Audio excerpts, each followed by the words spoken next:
When I broke up with a significant other, she decided that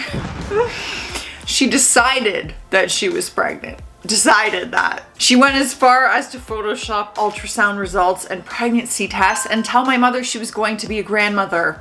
She even had a name picked out for the baby. She had everyone at our work, Borders, convinced that I was a heartless person who didn't care about this unborn son.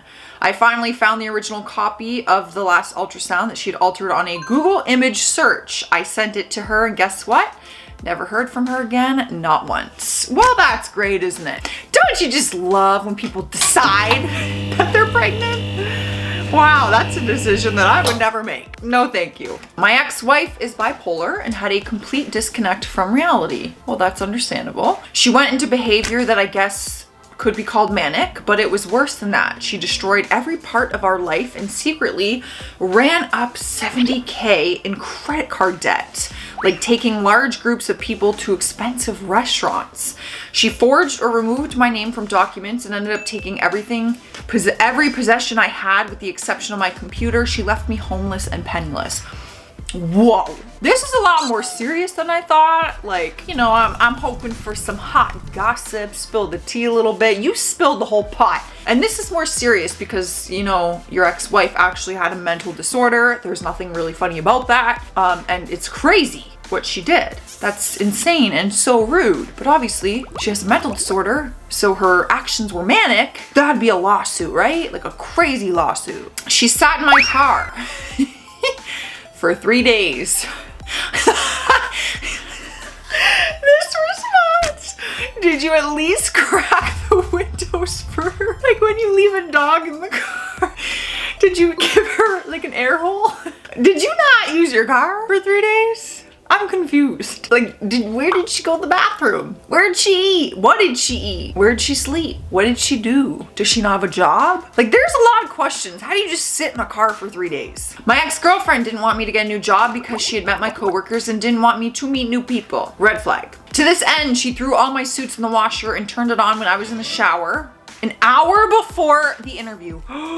Never made it to that one and lost the job opportunity. For the next interview that I had, she got into my email using my iPad and sent an email telling the new company that I was not interested in the job and told the recruiter to never call me again. Yeah, she was crazy. For some reason, she didn't really want me to change jobs. Like I said in the beginning, red flag. That's crazy. Yeah, there are people who are like that, where they have this fear of you meeting new people. And yeah, it's unhealthy, to say the least. We were in high school. I had suspicions that she was cheating, but wasn't sure. So I kept the relationship going because I was a dumb teenager. Fair enough. We've all been dumb teenagers. She called me one day to tell me she thought she was pregnant because her period was late.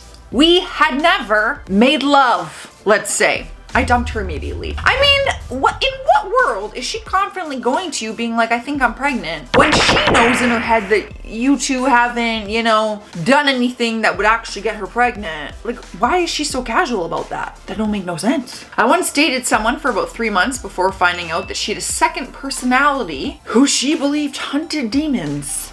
That's interesting. It's quite jarring to find out that you're literally dating 2 personalities. Yes, that is quite jarring. I think that's an understatement. And again, I don't want to poke fun? That was so weird. Poke fun at anyone with a mental illness because this is serious. It's not like, oh no, she's crazy, 2 personalities. It's like, no, she clearly is struggling with something more serious. So that would be very jarring. Imagine you're in a relationship and you find that out. It'd be a little scary. I caught her making out with the 18-year-old intern at a company party. She said she was drunk and didn't remember doing it, but that's what she'd said all the other times she'd cheat on me. Never even said sorry. I kicked her out of the apartment. Oh, you live together. And she brought a guy from Tinder to the next company party. Y'all worked together. We were 27 and had been dating for 5 years. 10 years on and off. Okay, yeah, he's cursing. And he has a reason to, because I'd be just as mad. I mean, you guys live together. You're adults. You've been dating for 5 years. And at the work company party, bless me, that you both work work at. She makes out with the intern. I would probably call her these words too that are blurred out because they're so intense and we cannot say them. He drove over 500 miles across the country to beg for me back. That sounds romantic. The same night I broke up with him, my dad had to call him and tell him not to come to our house. Okay, so maybe I'm just crazy. I mean, depends on the situation. Like for me, it's like if you broke up with someone and they drive all the way across the country to be like, no, please, I really want to work this out. Like that shows something, no? Am I the only one who finds that romantic? Surely I can't be. I can't be the only one. So after my girlfriend dumped me, I packed up her belongings and brought them to the local Ship It store in town. I wanted to send it UPS, but since it was in town, they could deliver it for me for lesser fee. So paid them and off it went. 2 days later, I get a call from my ex's friend telling me to stop stalking her. When I asked what was going on, he said I was outside of her house, peering in the windows and left a box of her stuff there. It was the delivery person, not me. Go figure. I was so confused. I'm like, wait, what? Who is the stalker then? Because if it's not this person, that means that someone's in her windows and that's creepy. The delivery man. Makes sense. And if it wasn't UPS, it would come across super sketch, you know? I called this chick I was starting to get serious with a silly beep. B word, because she was overreacting in a text message argument at 4 a.m. Next thing I know, she rocks up at the LAN party, walks right inside the building and demand I come outside with her. She's a vicious little thing, isn't she? She was like, oh, you want to see a silly beep? I'll show you a silly beep. Went outside and then she pulled a bottle out of her jacket and okay. She smashed it on her head. That's some crazy behavior. I mean, no girl wants to be called the B word. Men, do not. Just do not. Even if she's acting like one, do not, because you will release a demon inside of us. I've probably been called that in my life a lot of times. Have I? No, I don't think so, actually. People just say that I look like one because I have a resting B face. So like, you look like you're a beep, but I'm not. I'm honest, but I'm a very nice person.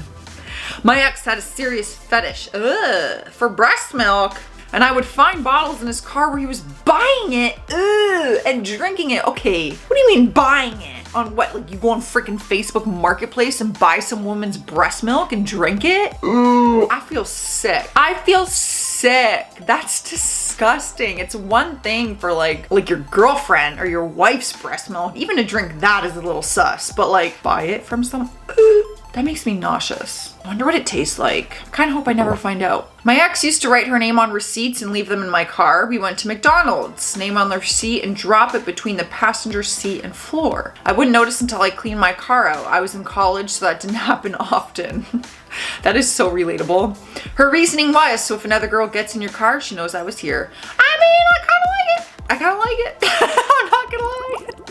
It's like so unnecessary. Like if you just trust your man, it's like, you shouldn't have to do that. You know what I mean? You shouldn't have to do that. I think that your man should just know the boundaries of your relationship. But hey, kind of smart. I'll give her that. Broke into my apartment through the window while my brother and a friend were staying over from out of town. She'd come over earlier saying we needed to talk. I told her that I had family in town and she could wait until tomorrow. She didn't wait. No. This is on my timeline and I'm gonna break into your house. Yes, that is quite crazy behavior. Like how embarrassing that would be too, because you have family staying over. Well, if you feel like exposing your ex in the comments, do so. You don't have to say names, leave it anonymous. I'm gonna sit this one out. I could expose, but I will sit this one out just for my own sanity. I will see you guys in another video though. Stay classy out there and stay sassy. Bye. All right, I caught her making out. Okay, sure. Like what is, behave, hair, behave. I got a new chair, but it rolls. So I find myself, I'm like, uh-oh. I'm like rolling all over the place. My ex, oh my God, my hair is driving me nuts. It's like itching the back of my neck. People exposing their ex. Ooh, I could expose all my exes if I wanted to. Have you even subscribed to the channel yet? Don't be a fake fan. Hit that subscribe button. you know you want to.